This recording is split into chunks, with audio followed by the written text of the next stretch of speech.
Ok, donc bonjour à toutes et à tous. Donc je suis ravi d'être là. Merci beaucoup pour l'invitation. On va parler donc de questionnaires UX, c'est-à-dire des questionnaires qui permettent de mesurer l'expérience utilisateur. Il faut voir cette présentation plutôt comme un teaser en fait. Donc je ne vais pas vous expliquer exactement en détail certains questionnaires, je vais vous en présenter, mais mon objectif c'est plutôt de vous montrer qu'il en existe aussi des différents de ceux que vous connaissez peut-être déjà, et qu'il y a aussi des questionnaires qui permettent de mesurer le profil des utilisateurs, et ça je trouve ça également intéressant, donc de savoir, bah voilà, par exemple, je ne vais pas tout vous spoiler, mais savoir si ils sont à l'aise avec les technologies, par exemple, ou s'ils peuvent avoir des problèmes si vous développez un service de réalité virtuelle, par exemple, également. Donc, on va parler de tout ça. Et pour résumer, en fait, les questionnaires UX, ils permettent tout simplement de mesurer l'expérience utilisateur ou mesurer donc des profils liés, on va dire, au développement de produits qui vont chercher à fournir la meilleure expérience utilisateur possible à vos participants, à votre cible.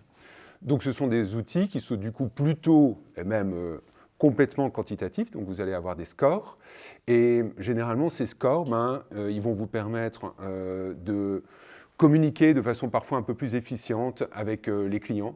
Généralement, les clients, ils aiment bien quand il y a un score qui dit, voilà, votre prototype, par exemple, il se situe à tel endroit. Et quand on peut le comparer avec d'autres produits, c'est encore mieux. Il y a quelques questionnaires qui le permettent.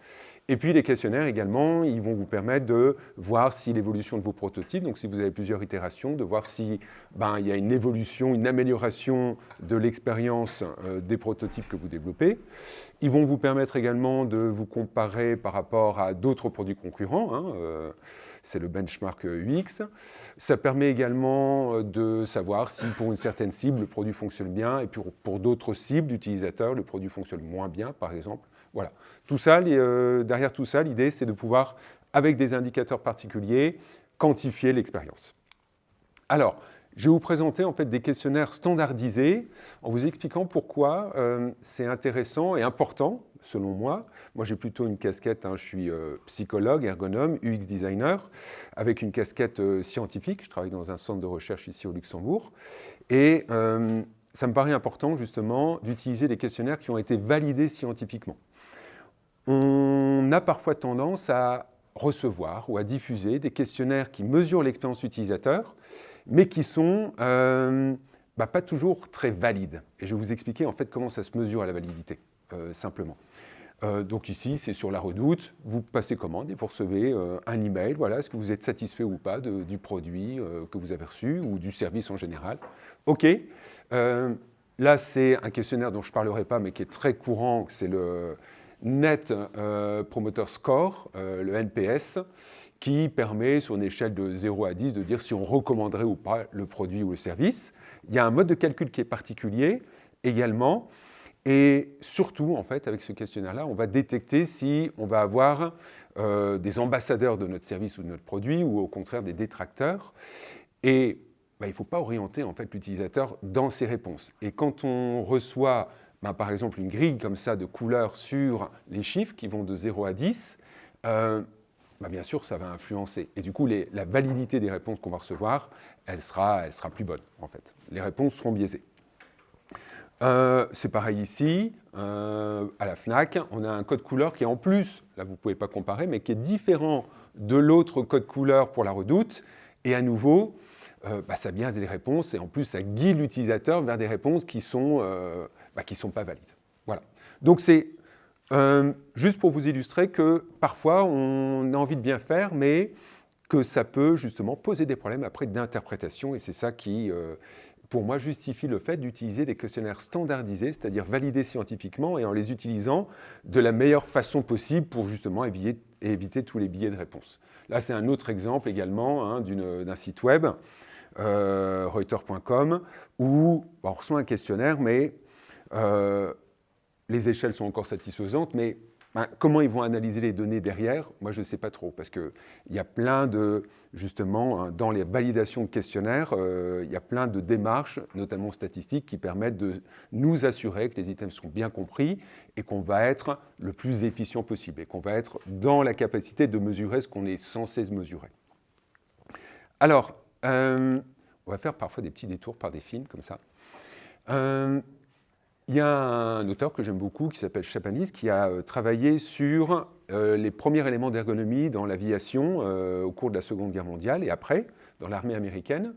Et il explique en fait que les questionnaires, mais pas que, mais que les outils de mesure en général, ils doivent avoir deux propriétés et il compare ça, il prend la métaphore des snipers, des tireurs d'élite. Et il dit, imaginez deux tireurs d'élite, un tireur d'élite A et un tireur d'élite B. Le tireur d'élite A, il commet des erreurs, mais des erreurs qui sont constantes. C'est-à-dire qu'il tire toujours au même endroit et pas au milieu de la cible. Et avec ce genre de tireur d'élite, ça sera plus facile, entre guillemets, de rectifier le tir pour tirer au centre de la cible. Le tireur d'élite B, c'est un peu différent, il fait aussi des erreurs, mais ces erreurs ne sont pas constantes. Donc elles sont assez éparpillées, ça va être plus difficile de ramener les tirs au milieu de la cible. Et en fait, dans cette métaphore-là, il pose les bases de qu'est-ce qu'un questionnaire, en tout cas qu'est-ce qu'une mesure valide, scientifique. Il pose le concept de fidélité et il pose le concept de validité. Et il explique donc que la fidélité, du point de vue de cette métaphore du tireur d'élite, la fidélité, c'est tirer au même endroit. Et pour un questionnaire, ça va être ça, c'est les items que j'ai dans mon questionnaire, est-ce qu'ils convergent pour mesurer une même chose? Ou alors est-ce que j'ai un item en fait, qui mesure carrément autre chose parce qu'il est par exemple mal compris, mal interprété, voilà. Donc il y a toute une analyse, que bien sûr je ne vais pas développer, mais statistique qui permet de savoir justement si un questionnaire est fidèle ou pas, si les items convergent vers une même mesure ou pas.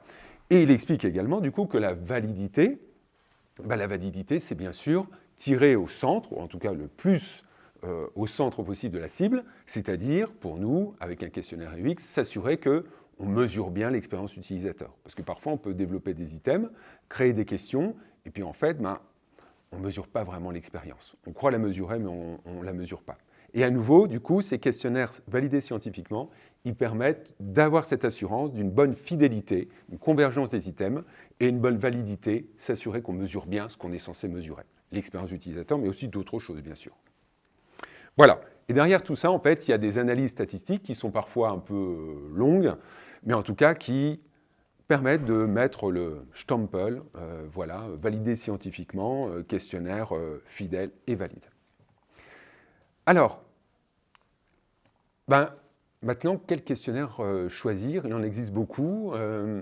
Je suis dans une période où je suis en train de les référencer et j'en ai des questionnaires UX au sens large qui mesurent l'utilisabilité, qui mesurent l'expérience utilisateur, qui mesure des aspects liés à l'expérience utilisateur, comme l'esthétisme, qui mesure des services particuliers, comme le e-commerce, etc., qui mesure aussi des profils d'utilisateurs, donc est-ce que les personnes sont sensibles, par exemple, aux achats sur Internet, est-ce qu'elles ont confiance ou pas, est-ce que les personnes sont aussi, par exemple, dépendantes des réseaux sociaux ou pas. Tout ça, ça permet aussi de mieux caractériser l'utilisateur et de mieux aussi développer, du coup, le produit qu'on veut mettre sur le marché ou qu'on veut améliorer. Et j'en ai référencé plus d'une centaine maintenant. Donc, et des questionnaires valides. Donc, la grande question, c'est lesquels choisir. Il n'y a pas de bon et de mauvais questionnaires, c'est surtout qu'est-ce qu'on veut en faire. Donc, à nouveau, je fais un petit teaser, c'est-à-dire que je vous en présente quelques-uns que j'aime bien, que j'utilise de temps en temps et qui me semblent pertinents. Mais l'objectif, c'est de vous ouvrir l'appétit. Donc, pour commencer, l'Ironman du questionnaire, lié surtout à l'utilisabilité, vous le connaissez peut-être, c'est pour moi le System Usability Scale, le SUS. C'est de loin celui qui est le plus utilisé dans les études parce qu'il est très simple, il est souvent bien compris et il a une forte convergence des items, donc vous êtes sûr de mesurer l'utilisabilité. C'est pour ça qu'il a 10 items, on peut s'interroger, 10 items pour mesurer un seul aspect, parce qu'il mesure une dimension, c'est-à-dire un seul aspect d'un produit, l'utilisabilité au sens large, donc efficacité, efficience, satisfaction, et utilité du produit aussi. Mais il ne mesure pas ces différents aspects séparément, pour lui c'est une convergence. Et l'avantage d'avoir 10 items, c'est qu'on est sûr, si un item n'est pas très bien compris, que les autres vont quelque part compenser des problèmes d'interprétation. Donc, voilà, pour ceux qui ne connaissent pas, il y a 10 items, il y a un item sur deux qui est inversé, c'est-à-dire qui est formulé un peu à l'envers des autres items Et si on répond par exemple qu'on est tout à fait d'accord, c'est très négatif, alors que les autres items, si on répond qu'on est tout à fait d'accord, c'est très positif. Il ressemble à ça, et il a un mode de calcul un peu particulier, où, je ne vais pas la décrire ici, mais on vient faire des additions, des soustractions, mais l'objectif de ce mode de calcul, c'est d'obtenir non pas une moyenne des items de 1 à 5, parce que ça, c'est quand on a une moyenne de 1 à 5, souvent, c'est qu'est-ce qu'on en fait, mais l'objectif, c'est d'avoir un score qui va de 0 à 100. Et ça crée une échelle beaucoup plus longue, beaucoup plus fine, et qui, du coup, est plus facilement interprétable. Et il y a plein de recherches donc, qui ont tourné autour de ce questionnaire, et quelques recherches en particulier, une en particulier, qui a donné, en fait, par rapport à cette échelle de 0 à 100, des indicateurs, du coup, du sens, en fait, au score qu'on obtient. Donc ça aussi, c'est pratique. Ça permet d'évaluer notre produit, puis de dire, OK, il est à 51. Bon, c'est pas terrible, il va falloir encore bosser un peu sur notre utilisabilité. Ou au contraire, on dépasse les 86, là, on est au-dessus d'excellent, là, on est tranquille. Puisqu'il y a eu plein de recherches, il y a notamment aussi celle-là qui est associée à la précédente, qui a mesuré, alors ça date maintenant un petit peu, 2013, il y a 10 ans, donc les services ont évolué, mais ils se sont amusés à évaluer des produits grand public, Gmail, Google. Je suis pas sûr que tout ce qui est GPS maintenant, ça soit encore d'actualité. On voit qu'Excel, c'est vraiment le score le plus faible, mais ça permet du coup de positionner à nouveau notre produit par rapport à d'autres choses. Dans les autres questionnaires, il y a le petit Robin. Voilà, ce n'est pas encore totalement le Batman, mais c'est un questionnaire qui s'appelle Lumux, que vous connaissez également peut-être, qui a été proposé par un auteur en disant le système Usability Scale, il est très utilisé, il est pratique, mais il a 10 items, et est-ce qu'on ne pourrait pas le réduire un peu tout compte fait, puisqu'il ne mesure qu'une seule chose. Et donc, il a proposé Lumux, donc l'appellation est un peu biaisée, parce que dedans, il y a User Experience, mais c'est bien sûr qu'une mesure de l'utilisabilité, c'est une adaptation allégée du SUS, du System Usability Scale, à 4 items. Et on a, pareil, un item sur 2 inversé et un calcul du score qui permet d'avoir à nouveau un score qui va de 0 à 100. Donc on peut, à partir de ce Usability Metric for User Experience, on peut à nouveau positionner notre produit par rapport à l'échelle qu'on a vue avant du System Usability Scale. Donc du coup, ça peut faire gagner du temps pour certaines études auprès des utilisateurs. Dans les autres questionnaires, il y a quelques questionnaires qui sont dans l'ombre pour moi, qui ne sont pas très connus et qui pourtant sont très efficaces. Et notamment celui-là qui commence peut-être à l'être ou que peut-être que certains vous connaissent, c'est le DEEP, qui lui est spécialisé dans les sites web et qui s'applique aussi très bien, et ça c'est, parce que les sites web, bien sûr c'est quelque chose de très courant, mais ça s'applique très bien aussi à l'évaluation de l'utilisabilité des applications mobiles. Et ça, c'est de plus en plus bien sûr courant. Ce qui est intéressant avec ce DEEP, c'est qu'il ne propose pas un score comme ça général, mais il cherche justement à aider la conception. C'est son orientation. Donc il a un découpage en 6 dimensions qui permet de savoir, voilà, mon produit, mon application mobile, moi je viens de l'appliquer pour un projet, mon application mobile, elle est bonne sur, je ne sais pas moi, la navigation perçue, les utilisateurs arrivent à facilement naviguer dans l'application, mais par contre ils trouvent qu'il y a par exemple des problèmes de cohérence de mise en page, avec des choses qui changent d'une page à l'autre. Voilà. Ils ont différencié 6 dimensions qui, pour ces auteurs, sont les plus fondamentales dans la navigation sur un site web ou dans une application mobile. Puisqu'il y a 6 dimensions, le questionnaire est un peu plus long. Il a 4 à 3 items par dimension. À nouveau, plus on a d'items dans une dimension, plus on va avoir de convergence, donc plus on va avoir une dimension fidèle, c'est-à-dire où les tirs vont être regroupés entre eux. Et ça permet, par exemple, ici, c'est un projet qui date un peu, mais on a évalué 3 prototypes et on a pu comparer ces prototypes et, par exemple, montrer que le 3e prototype, il avait bien mieux amélioré la structure, que le contenu également perçu était meilleur, etc. Alors là, on est sur des aspects plutôt pratico-pratiques, utilisabilité, mais bien sûr, il y a l'expérience qui est importante derrière. Voilà, vivre une expérience. Et là aussi, je passe par un grand classique des questionnaires qui est l'attractif, qui a l'avantage d'être vraiment axé sur la mesure des émotions de l'utilisateur, la mesure de l'hédonisme, donc un peu du principe de plaisir, selon différentes dimensions, et notamment, est-ce que la personne se sent partager des valeurs avec l'application, c'est plutôt l'identification, est-ce que la personne se sent attirée par le produit, etc. Donc des choses plus émotionnelles. L'attractif, moi je ne le trouve pas très simple. Alors il se présente sous la forme de différenciateurs sémantiques, c'est-à-dire des couples de mots opposés, et puis les utilisateurs viennent se positionner vers l'un ou l'autre de ces mots. Il n'est pas hyper simple à faire passer parce qu'il y a certains items qui, pour certains produits, collent pas tellement, genre, est-ce que le produit ou le système que j'ai évalué m'isole ou me sépare des autres.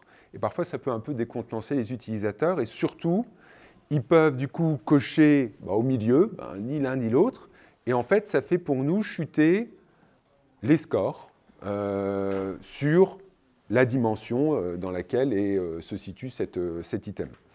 Et parfois, du coup, c'est difficile à interpréter. L'avantage de l'attractif, et je reviendrai sur le problème d'interprétation, c'est qu'il a plusieurs manières. Il y a un site web, d'ailleurs, où vous pouvez mettre vos items, envoyer votre enquête et recevoir du coup les analyses. Enfin, les recevoir, vous les avez sur le site, les analyses avec 3 formes graphiques. Là, j'en présente que 2.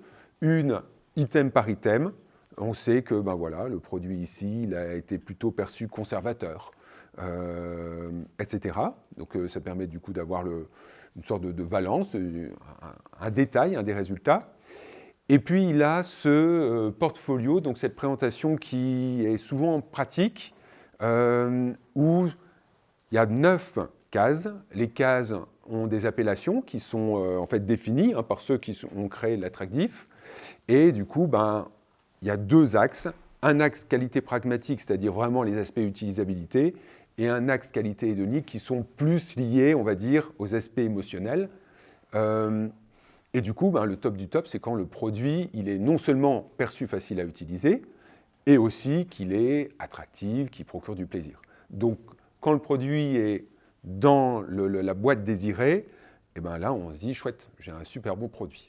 Mais pour certains produits, je pense par exemple à des applications bancaires, des applications d'assurance, des applications plutôt, on va dire, où la valeur émotionnelle, elle est assez faible, c'est très difficile d'aller dans cette boîte désirée parce que tout ce qui est item m'isole ou me sociabilise, etc., sont généralement cochés au milieu. Et ça ne veut pas dire du coup que le produit n'est pas désirable, ça veut dire simplement que le produit ne correspond pas forcément à ce questionnaire attractif, qui va mesurer d'autres aspects qui ne sont pas compris et qu'on ne peut pas intégrer dans ce type d'application. Voilà. Donc c'est juste pour illustrer que parfois, du coup, on est orienté tâche, et puis on se dit, j'aimerais augmenter un peu mon score d'hédonisme, mais ce n'est pas toujours faisable en fait. Dans les questionnaires aussi liés aux valeurs émotionnelles, ça peut être intéressant de mesurer le caractère cool d'un produit.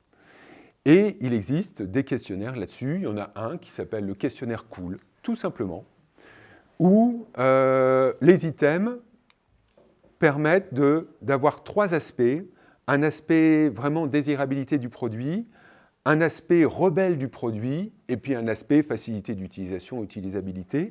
Ce questionnaire cool, alors j'ai un problème dans mon slide, ce n'est pas le Simulator Sickness Questionnaire, mais c'est le Cool Questionnaire. Ce questionnaire cool, il a été revu il n'y a pas longtemps, il y a 2-3 ans, il a une version étendue où il y a le côté vintage du produit, qui a un caractère, un aspect qui aujourd'hui est perçu comme un aspect cool. Voilà. Donc, ce questionnaire, il ressemble à ça. Il est très classique, c'est-à-dire que c'est des affirmations. Il faut dire si on n'est pas du tout d'accord, tout à fait d'accord. On fait une moyenne des items par dimension, et puis on a des scores qui permettent de dire, voilà, mon produit, si je fais une moyenne de toutes ces dimensions, il est perçu cool ou pas. J'ai fait une petite étude comme ça, en m'inspirant de ceux qui ont créé ce questionnaire. Eux l'avaient appliqué sur des téléphones. J'ai fait la même chose sur des téléphones plus récents.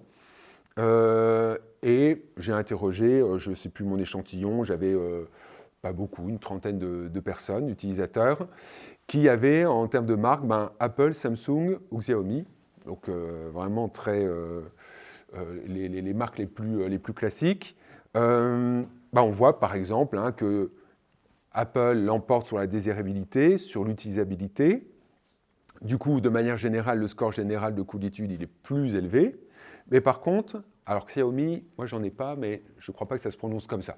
Mais on va le dire comme ça. Pardon? C'est Xiaomi, je crois. Xiaomi? Oui, effectivement, le X en chinois, c'est... alors Xiaomi. Et on voit qu'en termes de rebellitude, les scores ne sont pas très élevés, mais le Xiaomi l'emporte justement en termes de rebellitude, parce qu'effectivement, c'est une marque qui se démarque justement un peu des autres. Voilà, donc ça peut être intéressant, ce genre de questionnaire, pour mesurer un autre pan de l'expérience utilisateur, cet aspect cool. Alors, maintenant, je vais vous parler un petit peu de questionnaires qui viennent s'intéresser au profil de l'utilisateur. Et l'aspect réalité virtuelle arrive peut-être à grands pas, je ne sais pas trop. Dans la recherche, on en utilise pas mal. Peut-être qu'avec l'Apple Vision, ça s'appelle comme ça, en tout cas le casque de la réalité virtuelle d'Apple, peut-être que ça va se démocratiser, malgré le prix, je ne sais pas, mais en tout cas, on peut imaginer que dans quelques années, on va devoir développer des services dans le cadre de la réalité virtuelle. Et pour ceux qui ont déjà testé, parfois ça pose problème à des utilisateurs en termes de cybermalaise, donc mal de mer en quelque sorte. Et ça peut être bien sûr problématique. Et du coup, concevoir un produit dans le cadre de la réalité virtuelle, ça va être à un moment donné un enjeu de développer ce produit ou ce service qui ne génère pas de cybermalaise. Donc ce questionnaire-là, il permet de mesurer justement ce cybermalaise. C'est un questionnaire qui a été développé pour mesurer plus spécifiquement le malaise sur simulateur de vol. Donc ça a été développé dans le cadre de l'armée de l'air américaine, mais c'est un questionnaire qui tient encore la route et qui est encore très utilisé, donc il n'est pas du tout dépassé. Malgré son âge, il est encore très utilisé donc, pour mesurer donc, le cybermalaise, c'est-à-dire le malaise dans le cadre de la réalité virtuelle ou de la réalité augmentée. Et il distingue trois aspects. Les aspects nausées, ce que la personne elle a envie de vomir. Moi, ça m'est déjà arrivé d'avoir des utilisateurs qui, sur un simulateur automobile, me disent au bout de 5 minutes, mais ça me rend malade, en fait on ne bouge pas, et je vois une scène qui bouge, ça me rend malade. Ça peut provoquer aussi des troubles oculomoteurs, c'est-à-dire une vision floue. On a du mal à rester focus, concentré sur un point particulier. Donc c'est une autre forme de cybermalaise. Et puis des troubles de désorientation. On ne sait plus trop où on est, on a du mal à marcher droit, etc. Donc il y a ces trois aspects qui sont bien sûr corrélés, qui sont liés, mais qui sont quand même différents. Parfois on peut avoir vraiment de la nausée sans problème oculomoteur, etc. Ce questionnaire, il est en fait assez simple. On demande du coup à la personne de cocher si, après une expérience avec du coup un casque, par exemple, elle a senti pas du tout cette impression, cet inconfort, cette fatigue, son mal de tête, etc., un mal de tête, ou si elle a senti ça sévèrement. Et à la fin, du coup, ça permet d'avoir, sur chacune des dimensions, ça permet d'avoir un score. Il y a une étude qui s'est intéressée justement, pour la même application, à différents casques de réalité virtuelle et qui l'ont comparé au téléviseur. Plus le score est élevé, plus on est sur la droite, plus du coup il y a un problème de cybermalaise ou un problème de nausée, etc. Et du coup, ça permet de voir que oui, vous voyez que c'est des produits assez classiques, les Samsung, Oculus bien sûr, avec différentes versions. Et ben, ils ont mesuré des différences et ça montre que du coup, ce questionnaire-là, il s'applique bien à ce type de technologie. Dans un autre profil aussi, hein, qui peut être intéressant et qu'on pose souvent en tant que UX designer dans les enquêtes qu'on mène, c'est est-ce que vous, en tant qu'utilisateur, vous vous sentez à l'aise avec les technologies ou pas? Parfois. Ça permet de savoir, voilà, ok, j'ai affaire à quelqu'un qui est geek ou quelqu'un qui est plutôt vraiment novice. Et l'item simple comme ça, est-ce que vous vous sentez à l'aise, ça nous donne une indication. Mais parfois, c'est important d'avoir quelque chose où on puisse se positionner par rapport à quelque chose d'un peu plus valide. Et il existe un questionnaire qui s'appelle l'Affinity Technology Interaction, ATI, qui permet justement de mesurer ce caractère de... alors là, oui, j'ai un bug. Qui permet de mesurer le caractère, je me sens à l'aise avec les technologies ou pas. Parce que bien sûr, ça n'a rien à voir avec le bateau qui illustrait le cybermalaise. Voilà, est-ce que je me sens à l'aise avec les technologies ou pas? Et c'est un questionnaire qui est malheureusement un peu lourd, je vais vous le présenter après, qui comporte 9 items, donc ça fait beaucoup, qui par contre propose quand même une version plus courte à 4 items. Et ce qui est intéressant pour nous, c'est que, en fonction des scores obtenus, on a une sorte d'échelle, de niveau. Voilà, est-ce que la personne, elle est en affinité? Donc c'est comme ça qu'ils en parlent. Ils ne disent pas à l'aise, mais ils disent en affinité avec les technologies. En fait, ils mesurent une composante qui est sous-jacente à est-ce que je me sens à l'aise ou pas avec les technologies. C'est est-ce que les gens aiment bien quelque part, pour dire les choses simplement, bidouiller avec les technologies. Est-ce que si on leur donne une app, ils vont aller fouiller dans l'app, ou est-ce qu'ils vont être, oulala, je ne sais pas trop comment l'utiliser, je vais vraiment faire le minimum parce que j'ai peur de faire des bêtises, ou est-ce que, voilà, enfin, ce genre de choses. Est-ce qu'un site, ils vont l'explorer? Est-ce que si on leur offre même une technologie, un produit, ils vont être dans l'envie de découvrir ou plutôt dans la crainte de mal faire? Donc c'est ça l'affinité pour eux, mais c'est complètement corrélé avec, bien sûr, à l'aise ou pas à l'aise. Donc il ressemble à ça, il est assez classique, il a une échelle de 1 à 6. Et puis voilà, c'est par rapport à des affirmations, l'utilisateur se positionne s'il n'est pas du tout d'accord ou complètement d'accord. Et à la fin, donc, on a un score par un calcul de moyenne qu'on vient positionner par rapport à ces différents niveaux. Voilà, j'ai terminé avec cette présentation de quelques questionnaires, de sensibilisation aux questionnaires qui tournent autour de l'UX. Et puis, je suis disponible pour des questions.